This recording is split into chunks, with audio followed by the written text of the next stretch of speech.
Hindi. She was looking for Hindi classes for her kids, and she ended up in an ISKCON center, and she put her kids into Sunday school. So that's how she started her journey 18 years ago. And she says that she owes this journey to her spiritual master, Shriman Shankar Shandas Adhikari. Currently, she is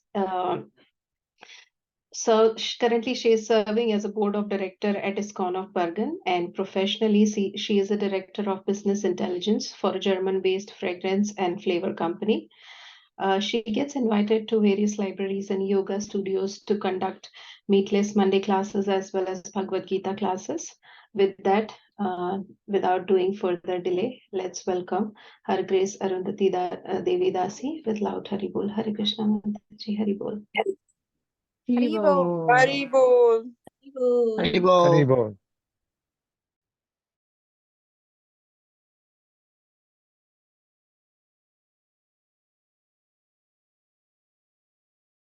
You're muted.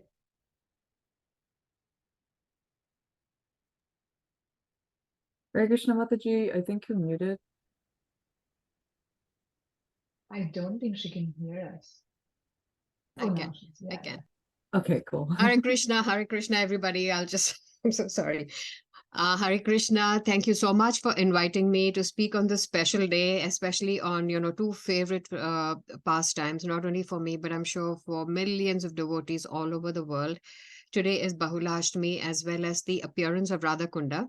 And since the time is limited, I said I would just put this into a story form with lots of pictures because these are such appealing pastimes that happened during the month of Kartik. So I'm going to first start with the story of Bahulashtami, right? You can see my screen, everybody? Yeah? Yes? Yes, Mataji. Yes, Okay, Mataji. perfect. Okay. So this is the story of Bahulashtami. A very sweet, very simple story. So in Vrindavan, there are about 12 forests, they're all vanas. There are 12 forests. On the west side, there are about 7 forests, and on the east side, there are about 5 forests. One of the forests, it's also called Bahulavan, right? And one of the gopis called Bahula also lives there. So these are just other little trivia for us to know. But the story of Bahulashtami actually revolves around this cow called Bahula.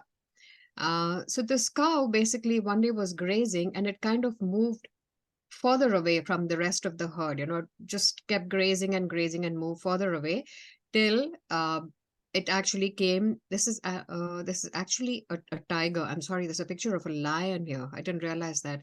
It's actually there was a tiger that came to pounce on the cow and wanted to eat the cow. So the cow started crying at that point to the tiger, and I said, listen, I know it's your dharma to eat herbivorous animals or even carnivorous animals. I know it's your dharma to eat me, and I'm fine with that. But I have a request. I have a little bachada at home. I have a little calf back home. I need to go back and feed the calf. And I promise you, as soon as I'm done, I'll come back. I'll, let the other cows in the stable know that I'm going to go away and for them to take special care of my little calf, and I'll come right back to you. Strangely enough, this tiger, now remember, these were the days when it wasn't Kali Yuga for sure. These things don't happen, and hopefully they don't. I mean, right now we haven't seen instances of these kind of beautiful stories happen. So the tiger says, okay, so he has the value of the word, the value of honor at that time was so intense that he said, fine, you're giving me your word that you're going to come back. I'm going to trust you.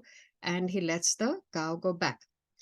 So then the cow goes back and she feeds her calf, and then she talks to her calf, and then she tells the rest of the cows in the stable, please take care of my calf and I'm gone, and all that stuff. And it's a very teary scenario. But at that time, the calf doesn't want to let the mother go. So now the calf started having a discussion with the mother and saying that I can't let you go, what am I going to do without a mother? So I'm going to go and sacrifice myself to the tiger, let the tiger eat me. And the cow says, no, no, no, you were just born. You're so tiny. How, you have your entire life to live ahead of you. I've lived my life. I've given birth to a beautiful child like you. And I want to, the tiger actually caught me. It was my mistake that I strayed off and came into the vision of the tiger. So it's only fair that I get eaten. So now, while this discussion was going on, the Brahmana who owned this cow shed heard this. And they said, Arre, this cannot happen. My sacred cow, the tiger cannot eat this. I will go and I'll sacrifice my life instead. So he gets ready to go. So what happens is through this whole conversation, they decide that all three of them are going to go. So now all three of them go to the tiger. And now when they go to the tiger, firstly, the tiger's like, yummy, I asked for one and I get three. So he's like very happy that his meal has expounded considerably. So the tiger is like, oh, okay, cool. So then, and in front of the tiger, now they're having this discussion. So the cow says, please eat me because you saw me first. I've kept my word. And then the calf says, no, no, no, eat me because, you can't eat my mother. What am I going to do like an orphan child? You can eat me. Then the cow says, no, no, no. You will barely get any meat when you eat the calf. I am bigger and, you'll be fuller when you eat me. And in all this, the Brahmana comes and says, no, no, no, I can't allow you to eat my cow and my calf and stuff. Eat me, right? So while all this conversation is going on, Krishna appears. So Krishna appears and then immediately, so two things happen, right? Once when he happens, immediately the atmosphere becomes spiritual. And the second thing is that there's an immediate change of heart. Right? This is the immense power of Krishna. There's a change of heart. So immediately the tiger says, he loses his appetite, and he's like, I don't want. Okay. So first Krishna tells him that if you don't eat these, the cow, the calf, and the Brahmin, then I'll make sure that you become famous in history. So when he says that, anyways, the tiger has had a change of heart. And then the tiger decides not to eat any of them, and the tiger goes away, and the cow and the calf and the Brahmin go back home. Sweet story, very sweet story, right? Just about the fact that Krishna comes and there's a change of heart, and the cow is saved, the calf is saved, very happy ending, which is what everyone looks forward to, happy endings. So then you had a slide that says, what is the lesson learned over here, right? So Krishna says, I bless you all. The tiger says, you may all go. And then Krishna blesses them. So the simple story, sweet and simple, is that what are the things we learn from the story? One is that in this Kali Yuga, the age that we live in. Imagine this age that we live in has just started. It's barely 500 years into Kali Yuga. We still have another 104,000, whatever many, so many years to go. And the Srimad Bhagavatam already tells us that there's going to be a degradation in Kali Yuga. But within these 5 years, we have seen tremendous amount of degradation already. The first thing is that dharma is standing on one leg in Kali Yuga, and that one leg is truth. And we can see inadvertently when you log into your computer at work or whatever, then there's a news flash, or you open your phone, there's always a news alert, and all that you hear are lies and lies and lies. Politicians, the election is coming up next year, and there's just lies and lies and lies. And you're like, these people are supposed to rule us. I'm actually supposed to elect one of these people. Why am I electing a liar? So this is a very scary thought. And in a simple story like this, a tiger, a cow, a calf, and a Brahmana.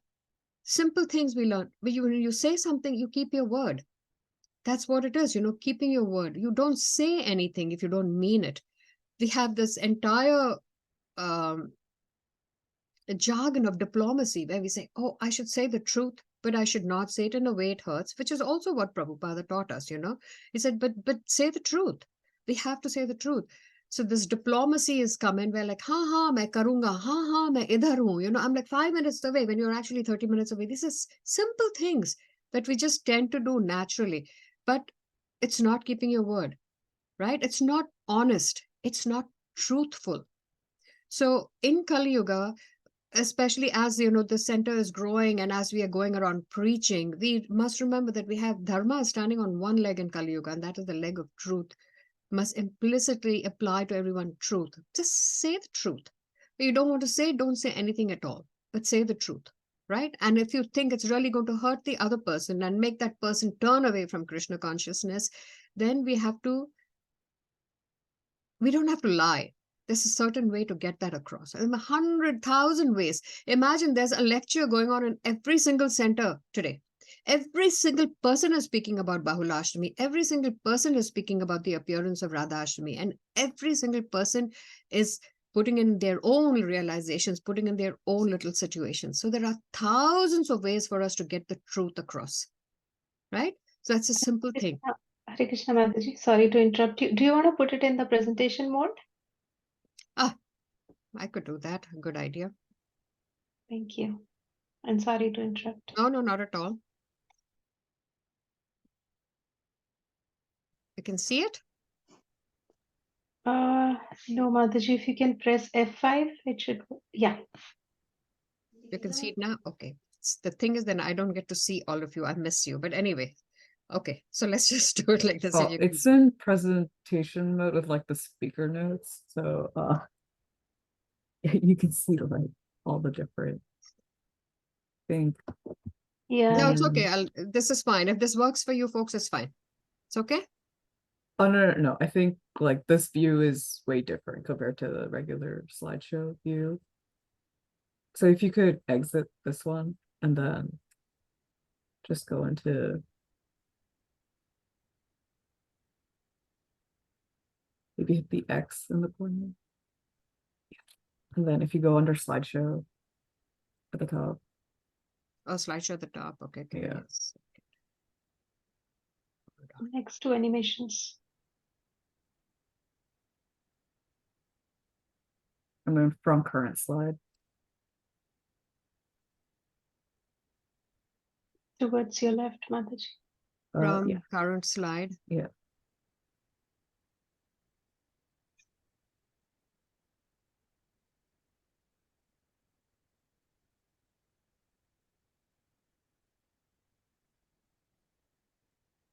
Now? Oh, you have presenter mode enabled. Okay, one more time. Just click the X. No, you can right click also, Mataji. Try right click on this on the lesson on the slide you have on the left.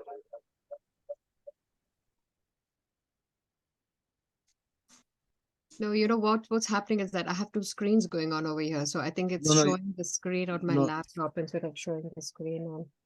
Okay, what do you want me to do? Right click and then do what? Or you can just do no. You can just uncheck the use presentation view, Mataji, on the top, on the right on the monitor. Yeah, right, more one right. There's a checkbox over there where there's monitor automatic. There's like use presentation view. You can uncheck it. Wherever your mouse pointer is, like two checks after. You see that there's a use presentation view. Yeah. Mataji, if you go IBM connections right down there, use presentation view. Up top. Yeah, but I'm just clicking this little presentation mode here, which is this little icon here, and then I get this. And now what happens? No, Yeah. Okay, This is- perfect. Yeah. Is this okay? Yeah. Yes. Okay. Okay, I need to get rid of this. Okay. Okay, so lessons learned. Basically keeping your word and honesty. So we were on this whole Kali Yuga thing, the fact that, gosh, sorry, just let me get my thought process. We were discussing about Kali Yuga, how much time is remaining in. So truthfulness, and we see as Kali Yuga progresses, the dharma is standing on one leg, which is truth, and Kali Yuga has already begun, with politicians across the world, lying about every single thing. So we have to be careful, of course, as good citizens. We have to make sure we have to go vote, and then you're like, who am I going to vote for? One liar is bigger than the other liar, so we have to be really careful about that. and in our own way, because as Krishna conscious devotees, our main, what do you say, role is basically preaching. You know, we want to spread Krishna consciousness, and these are some things that we talk about. And you know, we have to make sure that we speak in a sweet way, in a gentle way, but we never twist the truth. You know, we just have to get the truth across. The second lesson that we learn is that when Krishna is amidst us, okay, and this is the whole thing about always remember Krishna, never forget Krishna, and also that Krishna consciousness is about keeping Krishna in the center of our lives. It starts with our lives first before we go around deciding that we need to spread it. So the minute we change our perspective and we say, I'm doing this for Krishna, I am, you know, this, I'm going to work for Krishna, I'm raising my children for Krishna, because these are, you know, beautiful children that Krishna has given me as a mother, or as a father. My role is to be an instrument in Krishna's plan and raise these kids in a Krishna conscious manner. My spouse, whatever our fate is, you know, we meet together in one lifetime, we get married and we live together. My spouse, I have to, you know, be a devoted spouse to this person that I'm married to. We travel this certain time together because it's Krishna's will that we are here together. So immediately when Krishna is amidst us, you can see that the tiger's attitude changed and the whole scenario changed and everything, because you have a change of heart. You know, simple story with such profound lessons that we can take from here. Okay, so this is the story of Bahulashtami. Then the next one that I'm going to go into, move. Okay, this is the story of Radha Kunda. I found this beautiful aerial picture. Could someone tell me which one? These are the two lakes, right? Which one is Radha Kunda and which one is Shyam Kund? Anyone? Hare Krishna, Mother. The one which is more straighter and larger is the Radha Kund, and the more crooked one is the The crooked one is Krishna. Krishna. I always remember it like that too. I'm like, this crooked one has to be Shyam Kund, you know, because that is Krishna. So anyway, there's such a beautiful story on the appearance of Radha Kund. Now, actually, the two appeared together at about the same time, you know. And when I was listening to one of the lectures, it's like it also appeared on an Ashtami. So when you have Janmashtami, you know, so Krishna takes birth on an Ashtami on the 8th day. Then you have Radhashtami, which also appears on the 8th day. And the appearance of Radha Kunda and Shyamakunda basically is also on the 8th day. That's also an Ashtami, okay, which is the 8th day today of Kartik month. So here, this beautiful story talks about this demon called Aritasur, who came in the form of a huge bull. He was so big that his horns were basically into the clouds. You know, you couldn't see his clouds. So the clouds were, it looked like the clouds were hanging around his horns. He was so big. He came, of course, with the intent to kill Krishna. And he came and he created havoc in the entire village. Just destroying houses and you know, running through villages and destroying farmland and all those things. Fiery flame coming out of his mouth, flame coming out of his eyes, and all that stuff. And then, of course, Krishna kills him. He holds him by his horns and he twirls him around, literally, and he throws him to the ground. Then he breaks off one of his horns and he basically kills the demon. And you can see the size difference over there, right? So after he's done now, and I wanted to put these in pictures because these there is a little cartoon clip on this whole pastime. And, you know, if you get a chance, I'm sure most of you may have seen it, but it's the cutest. You know, you watch it and you want to keep watching it because it's done so beautifully. And it, I mean, you feel like it's a cute cartoon, but in reality, there's something spiritual that comes across also. It's really cute. So I picked up some clips from there because I just found it so cute. So now what happens is after he's killed that, he comes here and he's hanging out with his friends and stuff like that. And then, of course, Radharani comes with her friends and she says, well, now that you've killed a cow, you've sinned, basically. So you have to go, you have to travel all around the world and take a bath in the holy rivers and come back. And only then can you hang out with us and play with us and stuff like that. So at that point, what happens, I hope you can see this little picture over here.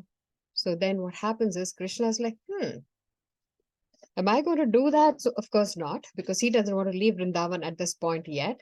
So what he does is he takes the hoof of his foot and he hits the earth. And when he hits the earth, it just there's a big hole, for literally a hole that is formed over there, right?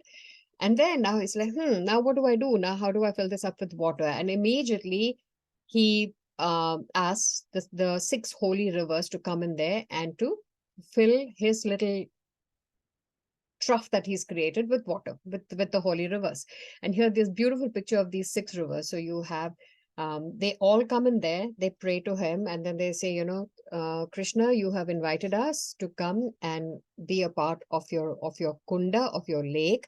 So then there's Mother Ganga, Yamuna, Godavari, Saraswati, Kaveri, and Narmada. These 6 rivers come in over there. And then it's shown so beautifully that they jump into his kunda, into his lake, and then you have a holy lake over there. So that is Shamakunda.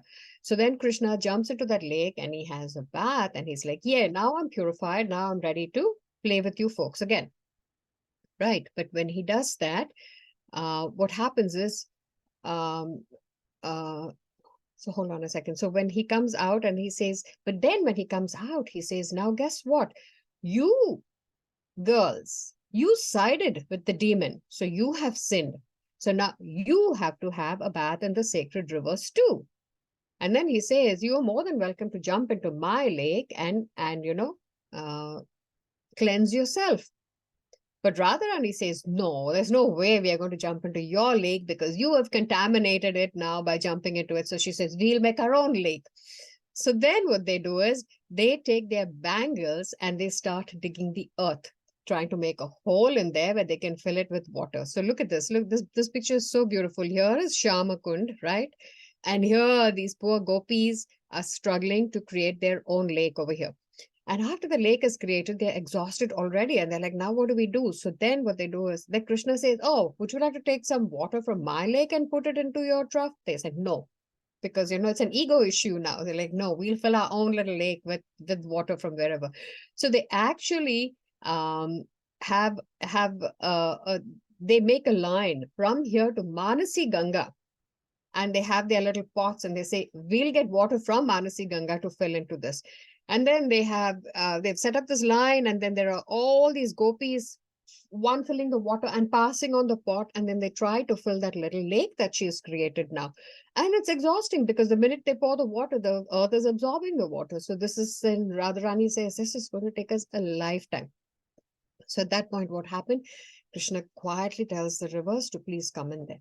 But here's what happens, right? When these holy rivers come in there to Radharani, they don't just say, okay, Radharani, we are going to jump into your lake and fill your lake. They ask her for her service. They say, Radharani, please allow us to be of service to you. Please allow us to fill your lake. Okay. And then she agrees. And then all the 6 holy rivers jump into her lake. And that's how we have Radha Kund being formed over there. Okay. Now, this is again like a beautiful pastime or whatever, right? It's fun, it's cute, and whatever. So now, what are the lessons that we've learned from here? Basically, in the Nectar of Instruction, we've learned the importance of Radha Kunda. So here we have, let me close this. We have Nectar of Instruction, verse 9 and verse 11, right? So here we have Vaikuntaj Janito Vara Madhupuri Tatrapi Rasot Savad Vrindan Rayam Udara Pani Ramanat Tatrapi Govardhana Radha Kundam Ihapi Gokula Pate Premamritap Lavanat Kuryad Ashya Virajato Giritate Shevam Vivekina Kaha. The translation: the holy place known as Mathura is spiritually superior to Vaikunta, the transcendental world, because the Lord appeared there. Superior to Mathura Puri is the transcendental forest of Vrindavana because of Krishna's Ras Leela pastimes. and superior to the forest of Vrindavana is Govardhan Hill, for it was raised by the divine hand of Sri Krishna and was the site of his various loving pastimes. And above all, the super excellent Sri Radha Kunda stands supreme, for it is overflooded with the ambrosial nectarian prema of the Lord of Gokula, Sri Krishna. Where then is that intelligent person who is unwilling to serve this divine Radha Kunda, which is situated at the foot of Govardhan Hill? Right? This is how important Radha Kunda is. One other thing. So let me just go back one slide. So what happened is when these rivers come into that lake, right? Immediately that lake is formed, and Krishna now goes into the Radha Kunda, and he's saying, this is going to be my most favorite pastime, and I'm going to come into Radha Kunda every single day, and I'm going to bathe myself. And at that point, Radharani now goes into Shyama Kunda, and she says, I'm going to enjoy playing in Shyama Kunda. So you see, they created their own lakes, but they enjoy the lakes that each one has created, the other person has created, okay? So, and he's saying, this is going to be one of my most special leelas, Krishna says at that point. And then you can see the nectar of instruction, the importance of Radha Kund, of the 5 important places. You know, you have Mathura, then you have the forest of Vrindavana, then you have Govardhan Hill, and after the Govardhan Hill, you have Radha Kunda. Okay, which is so important for all the Gaudiya Vaishnavas. And then in verse 11, you have Krishna yosiche pranaya vasati preyasibhyo piradha kundam chasya munibhir abitas tadraggeva vyadhai yat prasther apiyalam ashulabham kim punar bhakti bhajam tat premedam shakradapi sara snatur avishkaroti. Translation by Srila Prabhupada. Of the many objects of favored delight and of all the lovable damsels of Brajabhumi, Srimati Radharani is certainly the most treasured object of Krishna's love, and in every respect, her divine Kunda is described by great sages as similarly dear to him. Undoubtedly, Radha Kunda is very rarely attained even by the great devotees. Therefore, it is even more difficult for ordinary devotees to attain. If one simply bathes once within those holy waters, one's pure love of Krishna is fully aroused, right? So one thing is that Prabhupada did say, I think there was an incident when Prabhupada had first taken his American devotees to Vrindavan, and some of the devotees just jumped into Radha Kunda and started bathing and stuff like that, which was fine. But Prabhupada did mention that out of respect, you will not see a lot of ISKCON devotees just jumping into the lake and taking a bath. Although today, midnight, you'll see that there's the line just travels for miles and miles and miles for people waiting to take a dip into Radha Kund for tonight. So normally what we devotees do is we just take a few drops of Radha Kund and we put it on our head. But the other thing I had noticed when I had gone to Vrindavan a few years ago was that Brijvasis are out there by the lake, brushing their teeth, having their bath, and washing their clothes and stuff like that. This was a few years ago. I think it has changed over the years. But the thing about the Brijvasis is that they can do what they want. That is, they were born in Vraja. They were born in Vrajabhumi. So basically, they can do what they want. And that's what Krishna wants. He wants their causeless love, you know, without any basically uninterrupted and unmotivated. That's the kind of love that Krishna is looking for all the time. And that is what he doesn't care what the Brijvasis do. They can brush their teeth, they can do whatever. But I think over the years, when they've seen how respectfully ISKCON devotees treat that, I think the last time I went, I didn't see too many people brushing their teeth and, you know, chewing on that twig, that neem twig for their, I didn't see too many of that. And it's become so much cleaner now. Again, thanks to all the ISKCON devotees. They have a Radha Seva over there that takes care of, there's a whole, Radha Seva is basically, the devotees take care of widows in Vrindavan. There are a bunch of widows who just come to Vrindavan and they were never taken care of. They were treated very poorly. But now ISKCON devotees have created an ashram for them. I give them service, which is basically keeping Radha Kund clean and all the nearby areas clean. You'll see a lot of them doing all this service. So this is, the story of Radha Kunda and how precious it is to us. And again, the lessons learned, these are, where Krishna has created all these pastimes for us to discuss them, so that we meditate on these pastimes, when we are doing japa. And it allows us a place of pilgrimage. I don't know how many devotees from Bergen County have right now gone to Vrindavan for the holy month of Kartik. They've all gone to do some pilgrimage. They've gone, for a few days, for a full month. So these are, when you ask what kind of service can I do, this is also kind of service. The fact that you go to a holy dham and you spend some time over there, you recharge your spiritual batteries, you do some service over there, anything that you can do over there, and you come back. So this was a very, very special pastime, and we celebrate it. We actually celebrate the appearance of Radha Kunda. So that's my 30 minutes. Do you have any questions? That was great, Mataji, and right on time. Thank you so much. Thanks for enlightening us on the importance of Bahulashtami and the telling us about the Radha Kund. So really appreciate it. If anybody has any question, please feel free to unmute yourself or put it in the chat box.